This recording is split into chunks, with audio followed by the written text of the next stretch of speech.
बलूचिस्तान के वसी व अरीज़ रकबे पर फैले हुए पहाड़ों की अपनी खूबसूरती और हुस्न है। मादनी ज़खायर से माला माल ये पहाड़ माल मवेशी के लिए इंतहाई मौजू है। इसलिए यहाँ के ज़्यादातर लोगों का ज़रिया माश गलाबानी और ज़राअत है। इसके अलावा बलूचिस्तान अपने लजीज़ खानों और मेहमान नवाजी की वजह से मुल्क भर में मशहूर है। सज्जी को न सिर्फ बलूचिस्तान बल्कि मुल्क समेत खलीजी ममालिक में भी बेहद पसंद किया जाता है। सदियों पहले सज्जी सिर्फ पहाड़ी इलाकों में खाई जाती थी, मगर अब शहरी इलाकों में भी इस डिश की मांग बढ़ती जा रही है। बलूचिस्तान के इन रिवायती खानों की तरतीब नस्ल दर नस्ल चली आ रही है। आज भी सज्जी की लज्जत न सिर्फ बरकरार है बल्कि इसे आज भी कदीम तरीक़ों से तैयार किया जाता है।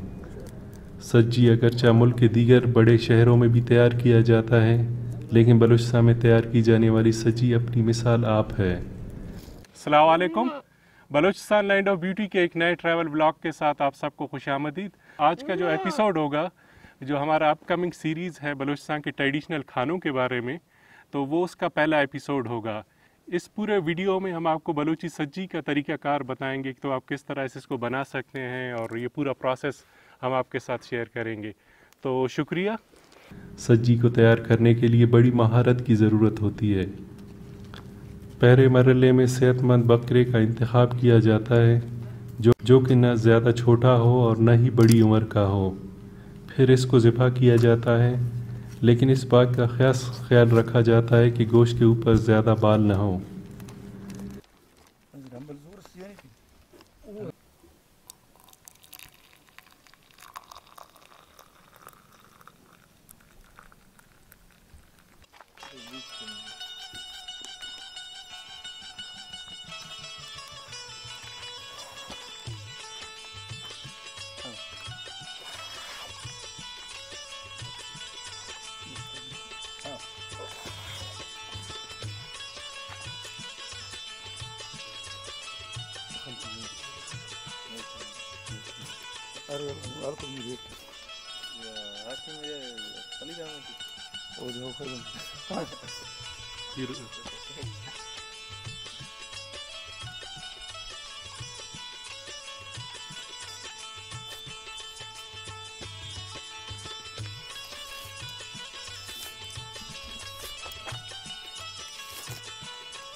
ये अभी आप देख सकते हैं बकरे का खाल हमने उतार दिया है, सारे इसकी अंतड़ियाँ थी वो भी निकाल दी हैं। अभी हम इसके ऊपर जो थोड़े से बाल वगैरह है वो साफ़ करके फिर इस पर थोड़ा सा पानी लगा के उसके ऊपर नमक लगाएंगे, फिर इसको सीख लगा के फिर आग पे पकाएंगे। तो पूरा प्रोसेस में हमारे साथ रहिएगा। तो पूरा आप देख सकते हैं, ये इसका तकरीबन वज़न होगा 15-16 किलो गोश्त होगा इस पर। तो इस पर और कुछ करना नहीं है, सिर्फ इसको यहाँ से काट के इसको खोल देंगे और फिर उसको सीख में सीधा सीधा इसी तरह लगाएंगे। तो शुक्रिया।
दूसरे मरहले में अगर गोश्त के ऊपर कोई बाल है उसे साफ़ किया जाता है, फिर इस पर नमक लगाया जाता है।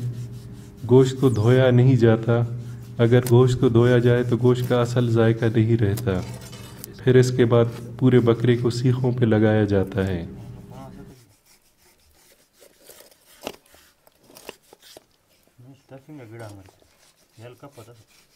अभी हमने इसका बकरे का जो था खाल वगैरह पूरा इसको काट दिया है, खाल उतार के बीच में से सेंटर में से काट के जितने उसके कलेजी वगैरह है वो निकाल दिया है। अभी आप देख सकते हैं, अभी इसके ऊपर हम थोड़ी सी पानी लगा के नमक लगाएंगे। आमतौर पे बलूची जो सज्जी होता है उसमें सिर्फ नमक इसके ऊपर गोश्त के ऊपर लगाते हैं, मिर्च मसाला या इस तरह के कोई स्पाइसी इसके नहीं लगाते हैं। और आमतौर पे ये जो आप देख सकते हैं कि अच्छे खासा जो चर्बी वाला होता है, जो सेहतमंद बकरा होता है, वो सज्जी के लिए सेलेक्ट किया जाता है ताकि वो जितना गोश्त है वो अपने उस जो जो सज्जी जितना गोश्त है वो जो खुद चर्बी के अंदर खुद पक सके। तो अभी इसके ऊपर हम थोड़ी सी इसके ऊपर पानी लगाएंगे ताकि वो जो नमक है वो उसके ऊपर वो चिपक सके। तो और फिर इसके ऊपर थोड़ी सी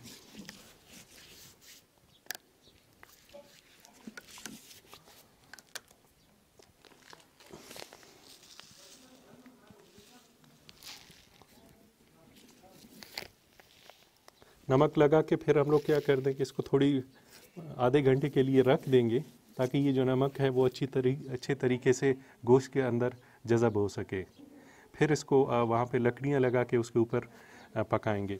इसको मैं आपको दिखाऊं, इसके लिए स्पेशल सीख होते हैं, आप ये देख सकते हैं तकरीबन 3 फुट लंबे हैं। तो ये 2-3 जगहों से हम लोग इसको लगाएंगे और पूरी पीस को इसके ऊपर आग के ऊपर पकाएंगे। तो शुक्रिया।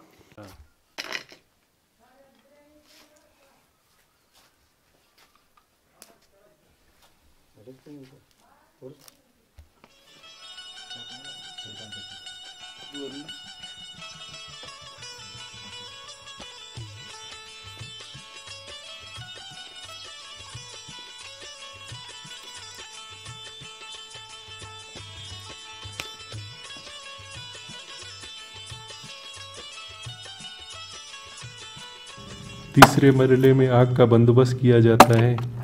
लकड़ियों को ख़ास अंदाज में काटा जाता है ताकि वो अच्छी तरीके से जल कर कोयला बन सकें।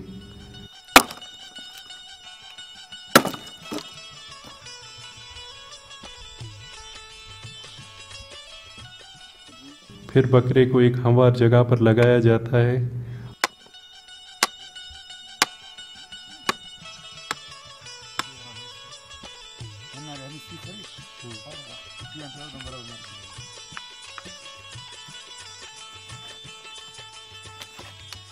दो फुट के फासले पे दोनों अतराफ पे लकड़ियां रखकर आग लगाया जाता है।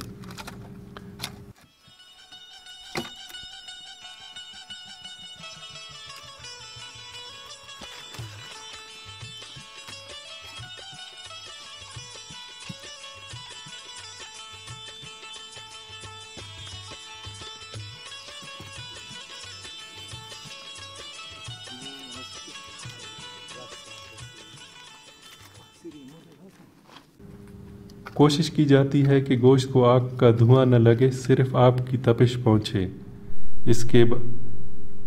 इसको आग की तपिश पे हल्की आंच पे पकाया जाता है। लम्हा ब अभी आप देख सकते हैं हमने आग जला लिया है दोनों तरफ से। तो ये थोड़ी सी इसको आस्ते आस्ते कोयला बनने में थोड़ा टाइम लगेगा।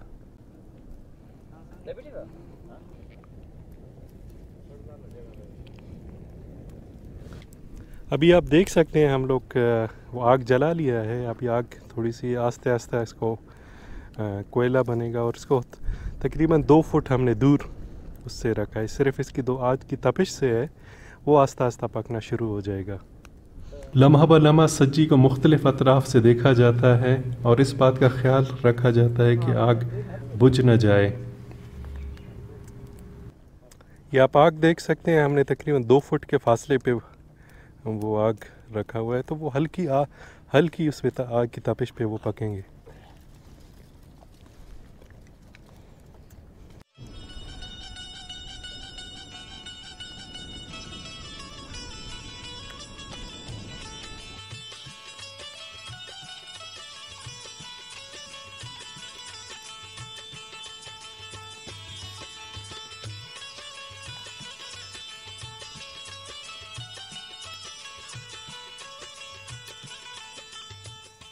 इस दौरान ख्याल किया जाता है कि आग यकसा अंदाज में लगी रहे। आमतौर पर बकरे को पकने में 5 घंटे लग जाते हैं।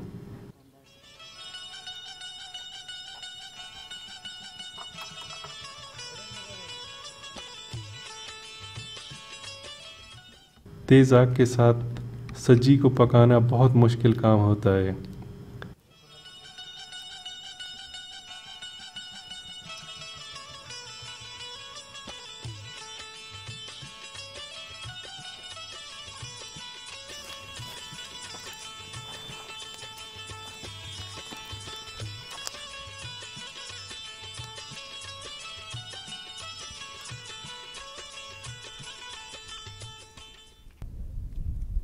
बलोची सज्जी की खूबी इसकी सादगी में है। मैरिनेट करने के लिए सिर्फ नमक,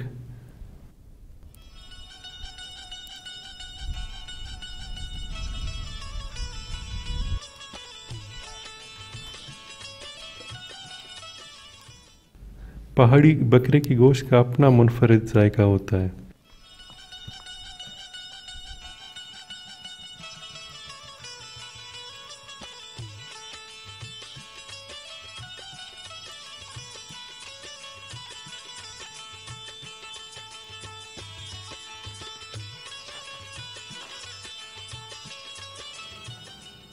पूरा बकरा अपने चर्बी में आस्ता आस्ता पकता है। इस दौरान आप गोश्त की रंग को तब्दील होते देख सकते हैं। पहाड़ी बकरे की गोश्त की खुशबू को आप अल्फाज में बयान नहीं कर सकते हैं।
ये हमारा बलूची सज्जी है, बिल्कुल वो तैयार हो चुका है।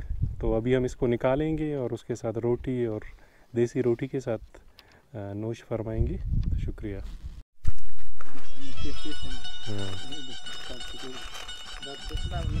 आखिरी मरले में पके हुए बकरे को एहतियात से उतारा जाता है।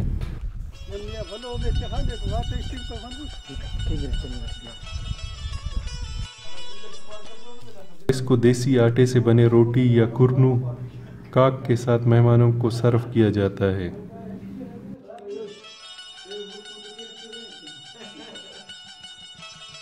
हमारा बलूची सज्जी है वो तैयार हो चुका है, तो उसको हम बलूची जो हमारा कुरनू कहते हैं, काक है, इसके साथ और रोटी के साथ खाएंगे।